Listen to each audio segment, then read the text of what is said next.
so right about that. What disturbs me is that part of the left that talks about, for instance, the trade unions and people who've been murdered in the last year or so as stooges, as quislings. And I just think that they remind me of Henry Kissinger in the early 70s in Chile and what brought me into politics, and about your enemy's enemy being your friend. And this sort of juvenile sort of anti-Americanism has blinded so many on the left to a very simple thing, which Hilary, I think, has just said, which is, and it's not just about states, it's about what people and movements themselves can do, and that is to give absolute solidarity to, for instance, the trade unions and civil society groups, and not just relying on the government. I'll advertise one small way in which anybody can help, and that's to donate their old mobile phone to the TUC's appeal, which will allow trade union organisers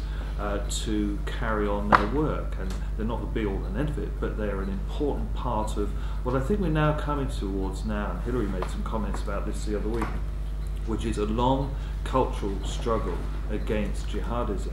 And if it's like, in some way, the Cold War, we ought to remember that organised labour movements, trade unions, and social democratic and socialist parties were an important part of the long cultural struggle, hard and soft power, against totalitarianism. I couldn't agree with you more. How trying to establish an independent trade union movement classifies you as a stooge is frankly beyond me. And that includes people from the Iraqi Congress of Trade Unions who themselves were opposed to the military intervention. And again, I respect them for taking that view, but who are quite clear about what the task now is in those circumstances. And secondly, I mean, you've made the point, and Brendan did too, this is not, the West versus the rest. This is not what it's about. It is about universal values, which are shared by the vast majority of people in the world. You find them in the biggest democracy in India, you find them in the largest Muslim country in Indonesia, you find it in the United States, the biggest kind of union of nations in the European Union, against a very small, rather disparate group of people who want to impose their ideas by violence. That's what we're struggling with there, and we've got to hang on to those values because they are what allows societies to prosper and develop. And you see that very clearly in Afghanistan, where, to their great credit, a quarter of the parliamentarians elected are women. They're doing better than we are here in the House of Commons, where we're sitting today, so we've got some way to go. And secondly, girls are back at school. Now, I have to say, the right of every human being, female as well as male, to have the chance to develop by getting the opportunity to go to school is, in my view, a universal human right. And how any country can develop when half the potential of the next generation is denied by obscurantism, the right to go to school, is frankly quite beyond me.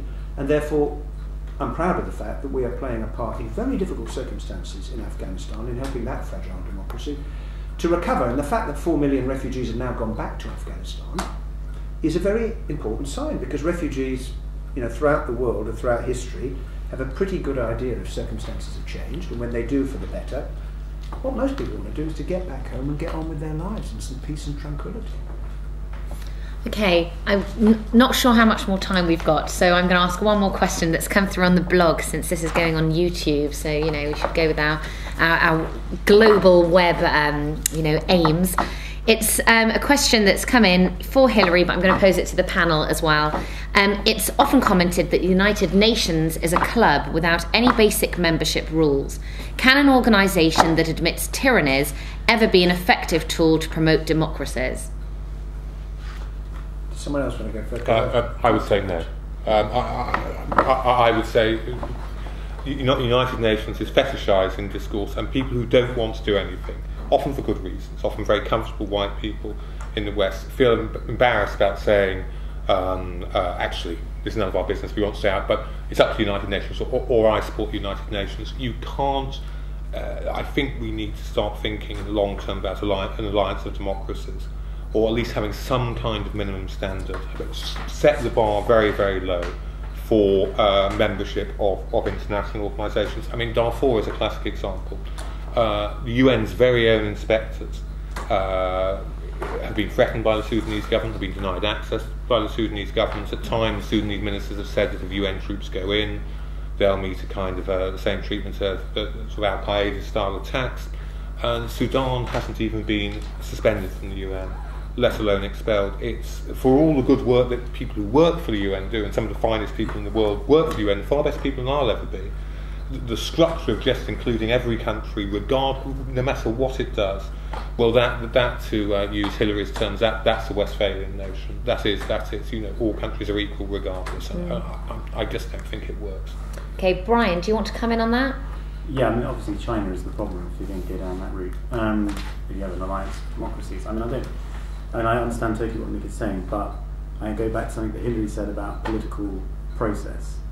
And it seems to me we've got to reform the existing structures of the UN, particularly enlarging the Security Council, while maintaining this notion of universal membership, as difficult as that is. But I think we should introduce a threshold of, not particularly, I think, institutional mechanisms, because I think actually including states in the UN is one way of actually encouraging them to reform gradually their processes. But it goes back, and I would say this, wouldn't I? It goes back to a genocide standard, which is if a state is committing violence against its own people. And if you go back, it's a very, very good new book by Professor Shaw at Sussex on the nature of genocide now, where he talks about returning to Lemkin's original definition of genocide, which was very much to do with a state using armed force against a group of people within its country. If a state is committing over a certain threshold of violence against its own people, then, as I always argue, they should no longer be allowed to be part of the community of nations, and they should be expelled not just from the UN but from all other bilateral arrangements that can be made with them. That only works if everybody does it. Right? So you've got to have, the most important case to me is China, you've got to have China in these global organisations actually following through and complying with the judgments that those global organisations make. If you get that, and if you get that in Sudan, for example, if China, although China was apparently shamed by the Genocide Olympics tag, Mia Farrow's thing, to then try and put pressure on the Sudanese government. But if China would actually comply with all the treaties that it signed, with all the UN resolutions that it supported, and not be the potential vetoer of UN resolutions, Security Council resolutions on Sudan, then a huge amount of advance would have been made to promoting that political process. The problem with going out and forming another organisation over here, which has only democracies in it, is that does nothing to promote political processes in failing states or non-democracies. It will make us feel more secure. It's a kind of super NATO in a way with a political dimension.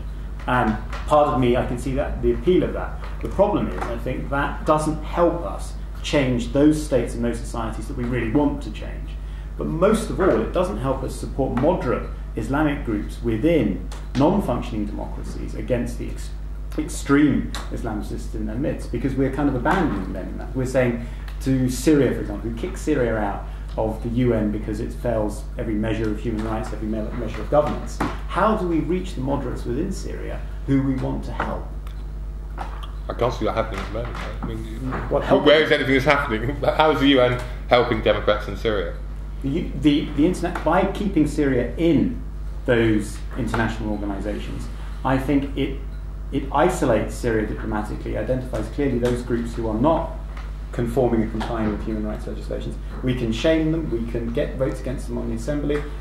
It's not much, but if you kick them out, then what seems to me, they then form an even stronger separate club of those who are outside the mainstream of democratic countries in